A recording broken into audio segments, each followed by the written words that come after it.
Hey there, it's Sonia. Welcome back to my channel When the Priestess Speaks. Question for you. Are you a spiritual person and you struggle with money your whole life?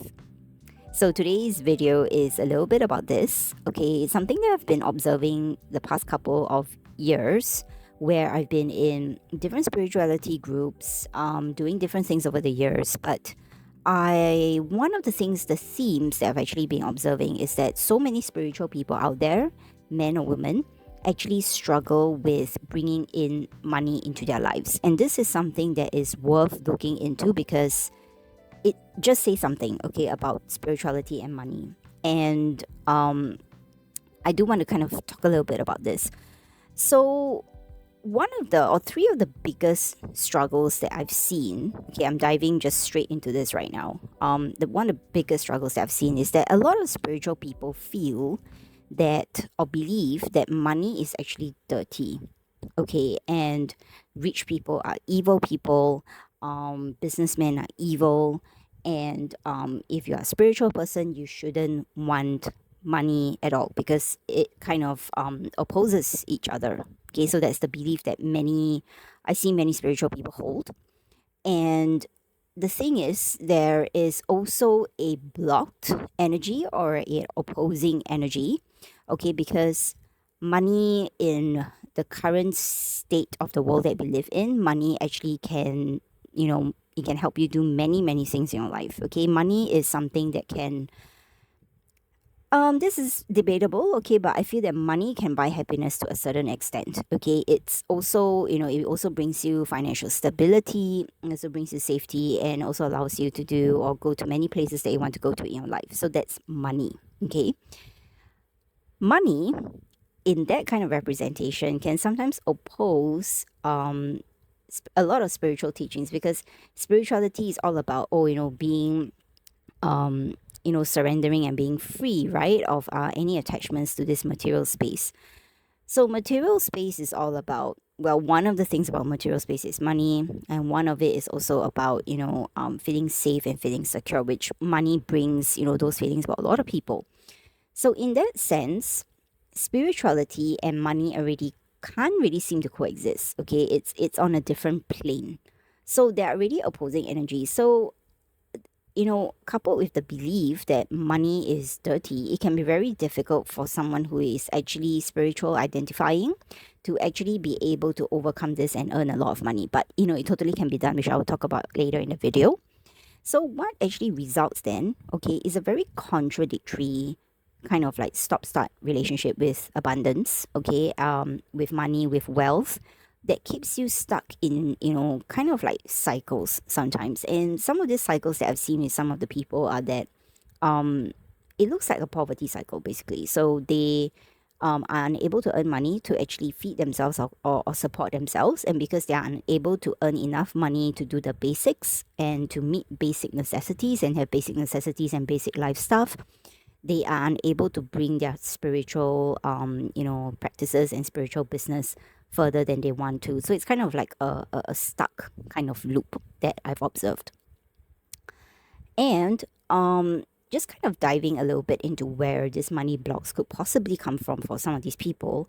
One of the biggest things, of course, is our inherited beliefs. Okay, all of us have family narratives, ancestral trauma, intergenerational poverty stories, and past life imprints that can create deep programming about money's danger and evilness.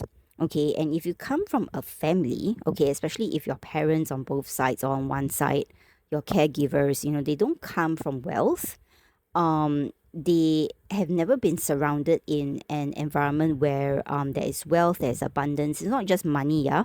It's also wealth and abundance is also about resources. It's also about, being in good kind of materially supported environments, which can allow people to do things that, they wouldn't be able to do otherwise.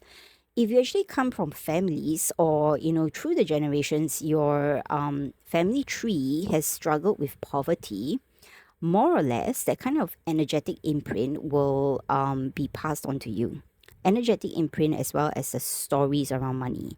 So personally, for me, my parents were not from very wealthy families. Okay, they were not rich people, so money was always a very very big struggle for them, and inadvertently they passed on those money stories to me when I was much younger, and it's only until recently in my 30s that I've started kind of healing those money stories. Okay, they can be very very strong, very pertinent, and very powerful, and can money stories can actually prevent you from actually bringing in money into your life.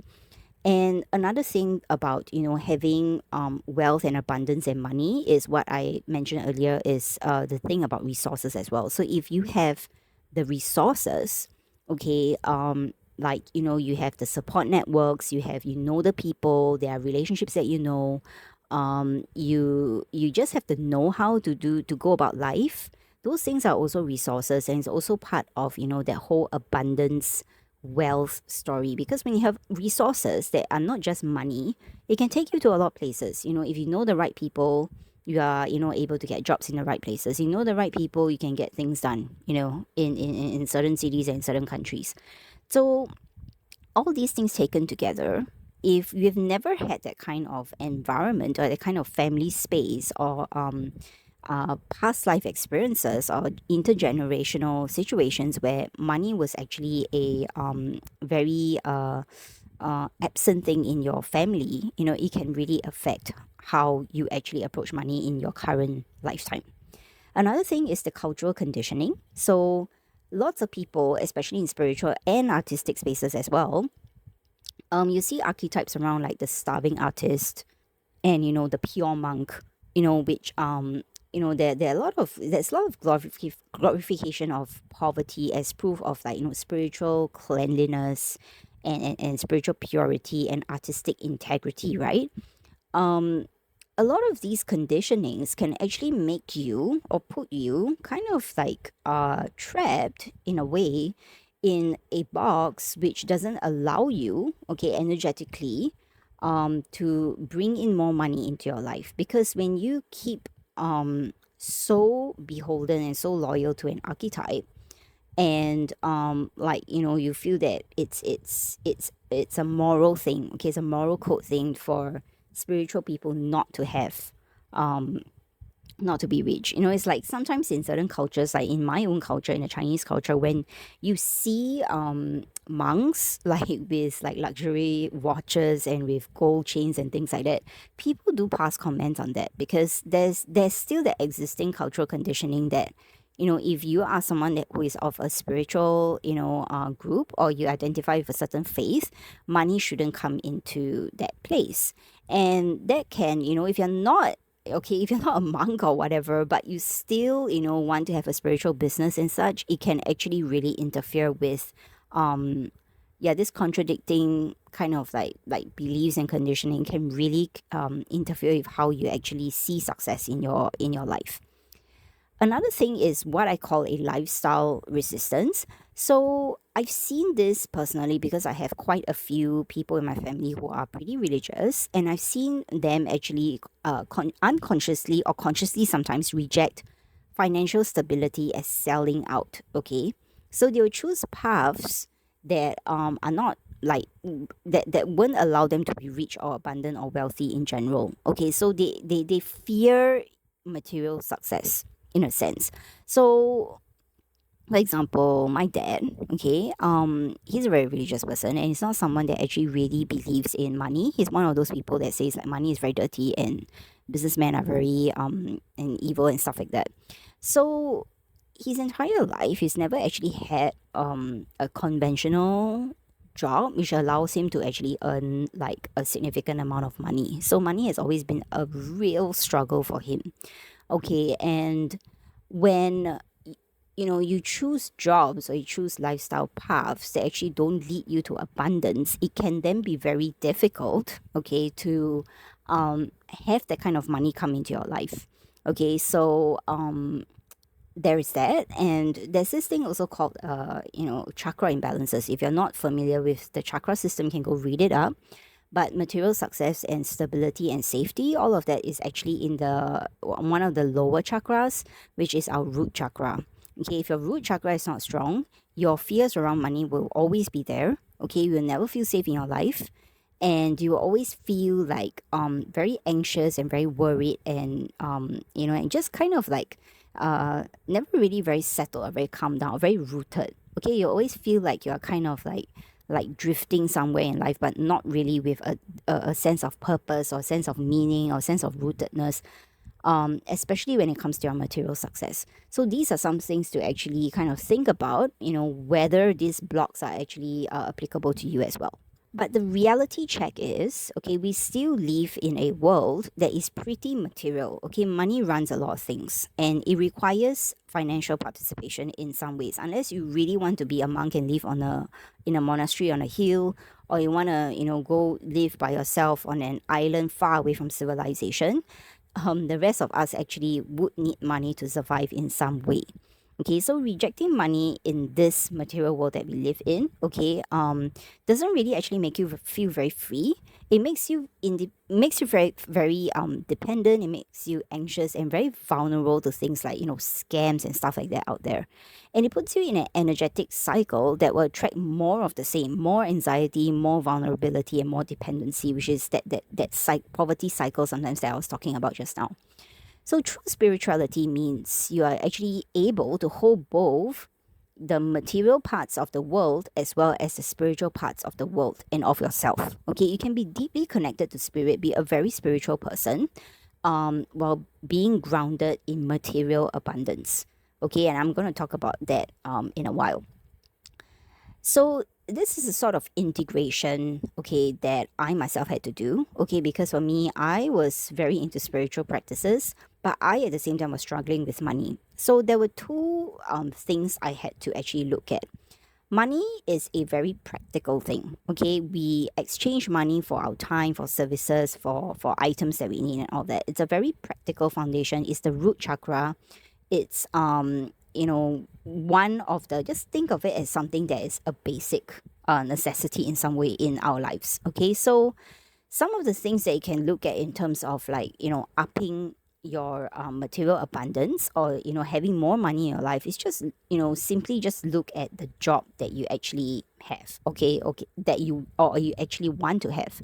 Are there certain sets of skills that you need to have to have that job? Are there marketable jobs that can actually help you make more money? Are there cities and countries where the job that you want is just there and it's more plentiful there that you can move to? Things like that. And another thing to think about, because we are living in such a different world, and it's an Aquarian age right now. There's no such thing as like one job for 20 or 50 years or your entire life.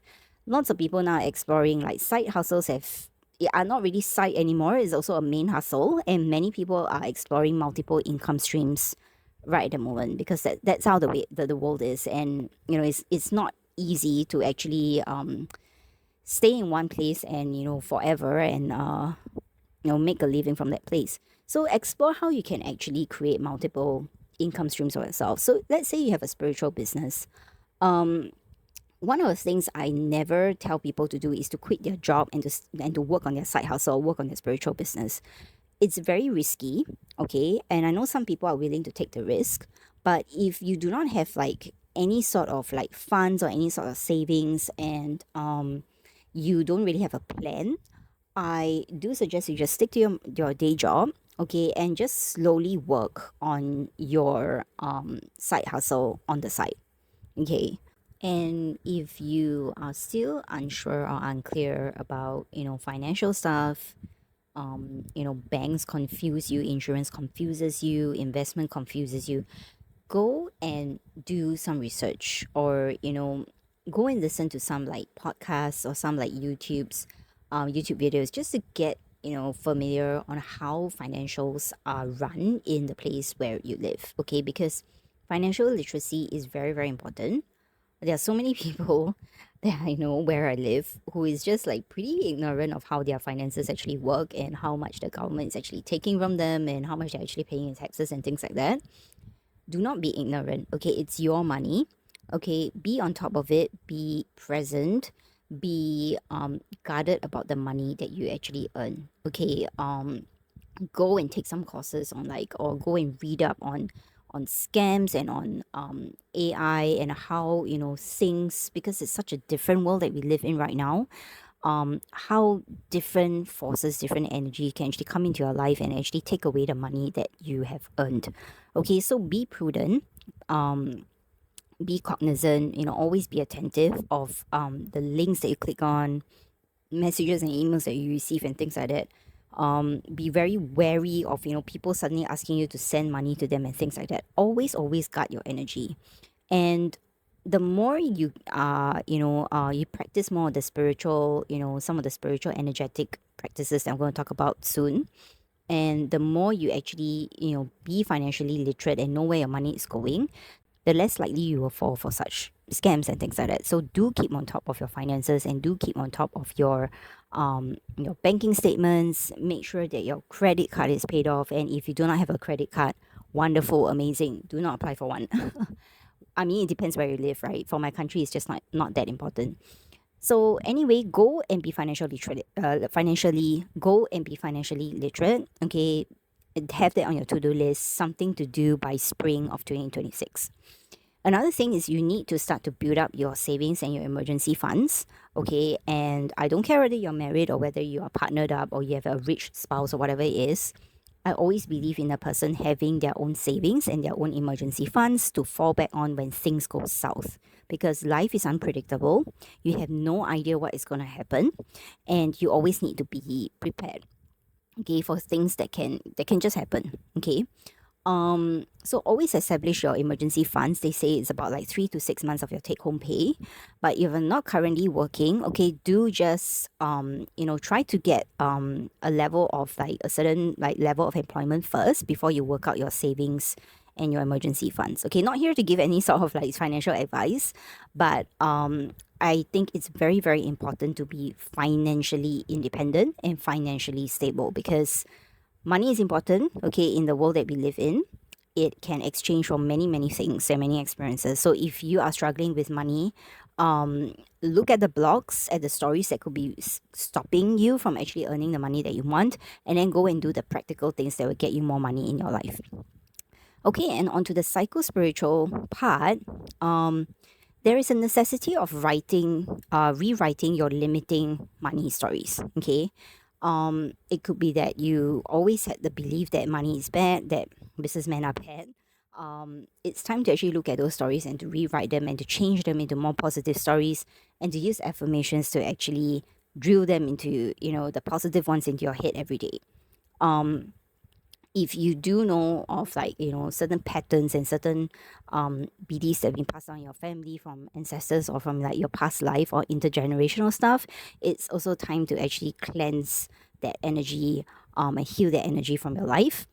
And think about your shadow desires as well. So if you feel guilty or feel shameful thinking about money, or you feel guilty and and ashamed of yourself for wanting money even though you're a spiritual person, that is something that you actually need to look at, because that's your shadow self speaking and guilt tripping you into just being not rich. Okay, and when you integrate your shadow desires and when you actually accept them as part of yourself, you are better able to move forward in life and better able to deal with things that come up in your life. You're better able to hold conflicting desires and still be a wholesome person. Okay, so look at what shadows are actually peeking beneath and actually driving some of these desires or driving some of these blocks, especially when it comes to money. Open up your abundance and your wealth energy flow. Okay, how you do this, I'll talk about this later. Okay, but if you actually block the flow of your money, you also block the flow of a lot of things, because money operates on the same energy as wealth, as abundance, as love, joy, peace, creativity, and so much more. Okay, abundance is just abundance. Okay, it flows in all forms, it comes in all forms, and if you're blocking one, you're most likely blocking others as well. Okay, if you just do a little bit of a thought exercise, if you're struggling with money right now, ask yourself if you're also struggling to actually sometimes feel love, find joy, find peace, find creativity in your life, because all these things are all on the same wavelength of abundance. Okay, so now to the bit of the exciting part. Okay, one of the biggest things that I've done to actually heal my money blocks and to integrate that with the spiritual side of myself is to work with the Queen of Pentacles archetype. Okay, and what is it? For people who are not so aware of the Queen of Pentacles, okay, this is how she looks like. Okay, so I have the picture on the left in my, I think it's a wallpaper on my mobile phone.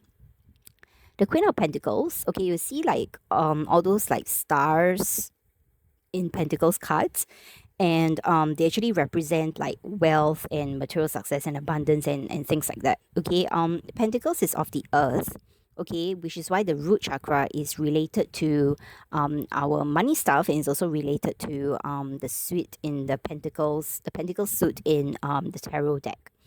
So Pentacles is all about stability, security. If you look at the Queen of Pentacles, she looks amazing. She looks rich. She looks comfortable. Okay, it's about your comforts and your material security. It's about animals, about nature. You look at the plants in the picture. It's about relating back to nature. Okay, it's about enjoying your cup of coffee, connecting with yourself. It's about grounding, okay, grounding yourself. It's also about having structure in your life. Okay, so all these things are all part of the Queen of Pentacles energy, and I will talk a little bit about how that can actually help you to heal. Okay, so the Queen of Pentacles archetype, it's a bridge archetype, okay, because she is of the spiritual realm, but she represents material wealth. Okay, Pentacles, I say, is material wealth.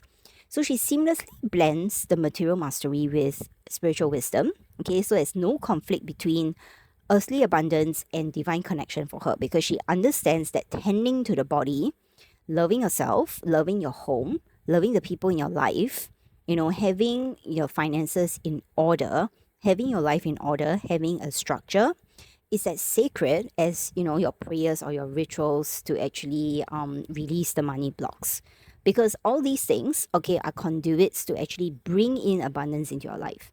When you're showing your body, your home, your finances, love and joy, you are already in that space of abundance, and that can only allow more of that into your life. Okay, this is how she bridges the material world with the spiritual realm, which is like kind of like heaven and earth in that sense. Okay, so some of the core traits that the Queen of Pentacles has is that she's nurturing, yet she's also really tough and really strong. She is able to provide for herself and others without depletion of her energy. She is resourceful. Okay, she turns very little into plentiful, abundant things. She makes beauty out of the ordinary. She's self-sufficient, yet also very generous, because wealth just flows through her. Okay, it's not hoarded. Okay, hoarding energy is not abundant energy. There are many, many rich people out there, which is quite interesting to see. They actually hoard a lot of their money. Hoarding, okay, makes you tight-fisted, shrinks your energy, and doesn't really allow abundance to flow into your life. And you'll see for some people, they are able to earn a lot of money, but they also lose a lot of their savings, like very quickly. It's kind of like there's this like energetic hole or leakage that makes their money slip out of their hands. And this is due to hoarding. And this is my personal experience as well. Okay, because I am someone who doesn't like to spend money, and it took me so many years to actually be comfortable with that fact, because I felt like I was losing money every time I spent it. But money is energy, okay? And abundance is energy. You got to let it come and go. Okay, and the Queen of Pentacles, she's also attuned to nature, food, body, and beauty, which is why I said, like, the plants and the animals and the food and your body, being in tune with all of that will actually bring in more abundant energy and more of the same. She's also grounded in cycles, so she knows that there's growth, there's harvest. Okay, there's a season of like being very patient and planting your seeds and growing it, but there's also a season where you can harvest your whatever that you have planted. So there's no forcing, no rushing. She's very calm and cool. She's seated on her couch, and she's just waiting for it to come. She's planted those seeds. She is financially literate. She has those structures, and she's just waiting for the harvest season to come around. So patience is key here as well. And then there's the whole theme about money as a resource. Okay, so the Queen of Pentacles energy, okay, doesn't see money as dirty. She sees it as fertile soil, okay, a resource, okay, to grow life, to grow beauty, to grow service, and to grow many, many things that she actually wants to. So she doesn't fear money or worship it to the point that, it becomes greed and lust for her. She doesn't reject money as well. Okay, it's just stewarded with care, and she understands that money is just something that she holds in this lifetime, and this is the amount of money that is given to her by the universe. Okay, and the universe only gives you the amount of money that you are able to take care of and you are able to steward. Okay, the Queen of Pentacles also uses money to create comfort, beauty, safety, and service to other people and to herself. She trusts that flow comes with stewardship. Okay, so she spends, she invests, she nourishes, and she knows that the soil will regenerate every time she does that. So there's the growth and harvest cycle. Okay, life is all about cycles, by the way. So it's like a wheel of fortune thing, which is also another card in tarot. And whatever goes up has to come down. So there are always ups and downs in life. Okay, and the Queen of Energy and Queen of Pentacles embodies that energy very, very well. But we also have the light as well as the shadow side. So now the shadow side of the Queen of Pentacles is, whenever we come into the shadow side, these are some of the signs. So you start neglecting or ignoring your own needs. Okay, people out there, if you're someone who actually doesn't really care about yourself, you struggle with self-love, and you struggle with actually buying things for yourself or treating yourself, or expanding your life through money, okay, like paying for a course, paying for experience, paying for travels, this is something you really need to look at.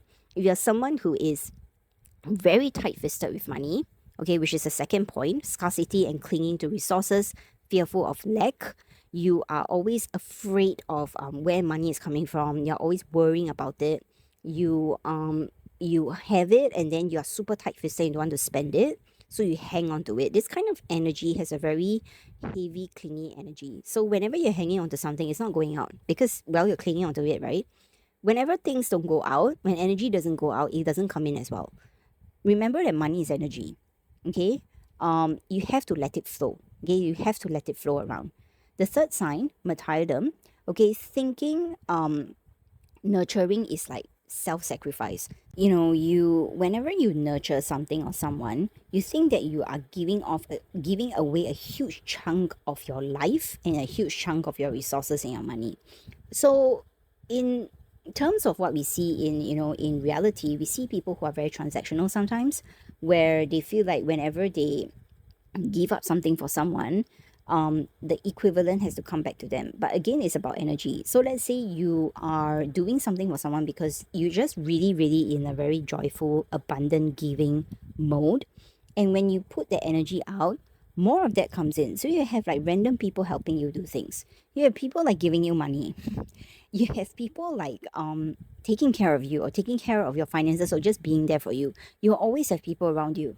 This is a personal experience.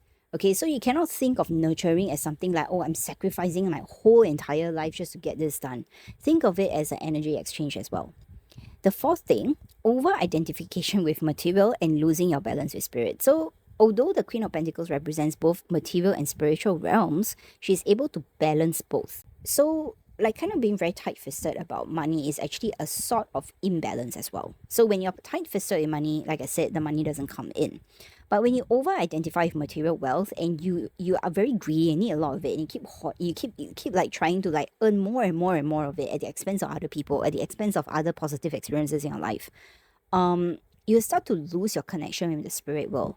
And we see that with a lot of like some of the wealthier people that are in the news and things like that. Sometimes, I don't know whether you're sensitive to energetic vibrations, but sometimes when you look at them, you feel like, this person is actually feels like they don't really have a soul. And sometimes that happens because when you're so into the material world, your connection with the spiritual world starts to dilute, and it starts to sometimes completely disappear. And this is when we start to lose our connection with other people, with society, and we start to lose the connection with ourselves. Money drives our entire lives, okay? That can be a very dangerous and very scary place to be in as well. So healing the shadow would mean that you embrace balance. You give and you receive. It's also balancing the material and the spiritual, and knowing how to nurture yourself and to nurture other people as well. And How do you then start embodying the Queen of Pentacles energy? So one of the things that you can actually do is to start to cognitively restructure your mind. So like I said earlier, rewrite your money stories, from thinking that money is dirty, start rewriting it and training yourself to think that money is neutral. I choose its purpose. Money brings me to many places in life and it allows me to do many things. Okay, start to rethink money. Replace your scarcity thoughts with seasonal ones. Okay, just like spring follows winter, flow always returns. So when money goes out or I lose money, it will always come back in some other ways. And sometimes it doesn't come back exactly like in money, but it comes back in other abundant ways. Okay. And the second thing is energy. So, the Queen of Pentacles is all about the earth energy. So that's a dominant element. Learn to be able to ground yourself, to nourish yourself, and to be stable as well in your life. Remember the structures and the plans that you have for your life from day to day, as well as your entire year, if you can. Start to embody the Queen of Pentacles. So spend time in nature, grow plants. I didn't know I had green fingers, and I started growing plants, and I actually can grow vegetables as well, amazingly. Start to spend time with animals. Cook for yourself. Cook good meals, okay? Healthy meals. And tend to your home. Take care of it. If it's decluttered, if it's cluttered, declutter it. If it needs cleaning, go and clean. You don't have to do like clean and wipe down your entire house in one sitting, but you can split it up and learn to have that kind of small consistent habits which puts the Queen of Pentacles energy in your life consistently. Another way to embody is the archetype work. So visualize yourself as a Queen of Pentacles, okay? Whenever you want to make money and work decisions, ask yourself, what would the Queen of Pentacles do?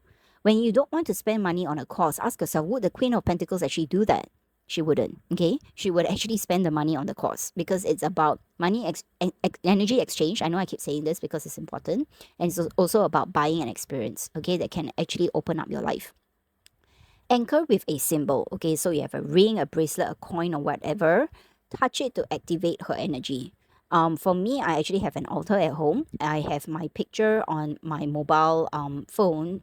The wallpaper is actually Queen of Pentacles, so she's always there with me. And whenever I feel very unsteady or very kind of unstable about some money decisions I'm making, which always happens. Okay, this is life. I meditate on her a little bit first before I actually make the decision. And then ask yourself, what would the Queen of Pentacles do with this resource? What would the Queen of Pentacles react, if she had a lot of money in the bank? Would she take this amount to go and invest? Would she actually be so tight-fisted about her resources? Think of things like that. Think of what the Queen of Pentacles would do and listen to your intuition. The answers would already be there. Another thing you could do is shadow integration. Okay, so like I talked about the shadow parts just now, meet the parts of yourself that feel unworthy of abundance. If you're someone who is struggling a lot to actually, when people help you, you struggle a lot to actually receive their help. You struggle a lot to receive resources. Ask yourself why. Okay, integrate your guilt and shame around desiring beauty, money, comforts, in life. We all want these things, okay, and don't feel shameful about it. We are put on this earth to also enjoy the material aspects of life whenever we can. And don't feel guilty about it. Reclaim pleasure as sacred. So don't see pleasure as some dirty thing. See it as something sacred that you can enjoy. Okay, and also the intuition practice, which is something that is very big for me.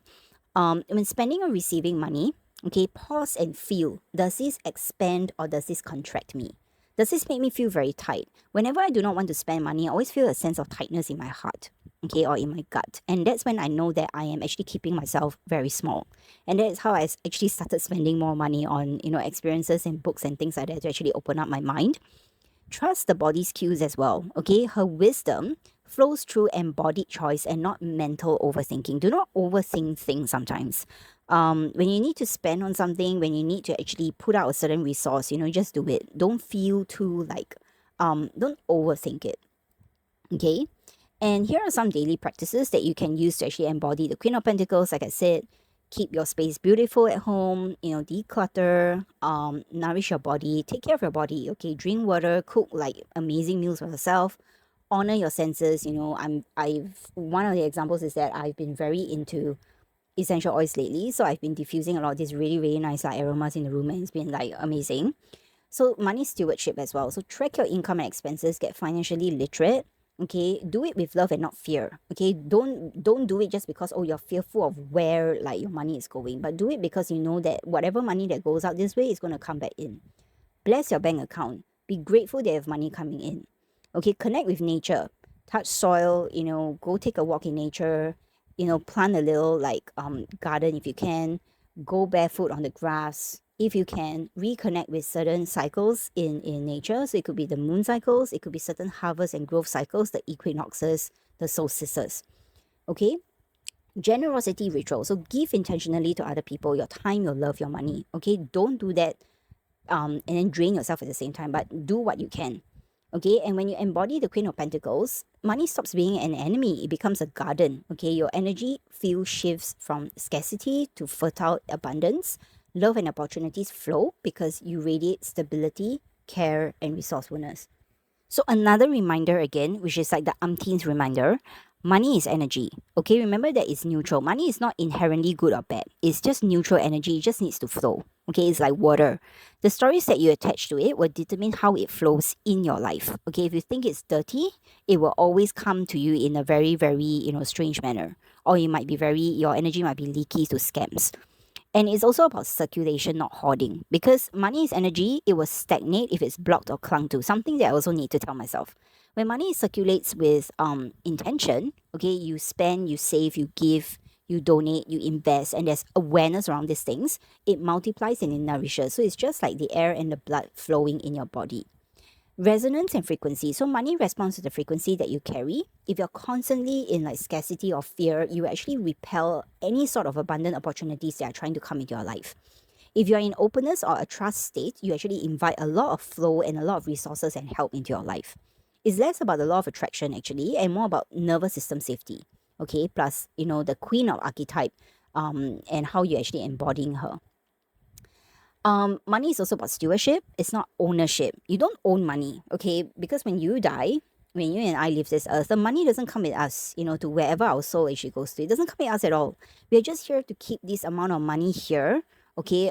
In this lifetime, on this material realm, we are here to keep this amount of money. And we steward it, we protect it, we use it wisely, and we think of it as energy. So like a gardener with soil, you are here to plant, tend, harvest, and compost the money that you have right now. The Queen of Pentacles archetype is really the model that you need to follow. So be grounded, generous, and wise in your circulation of money.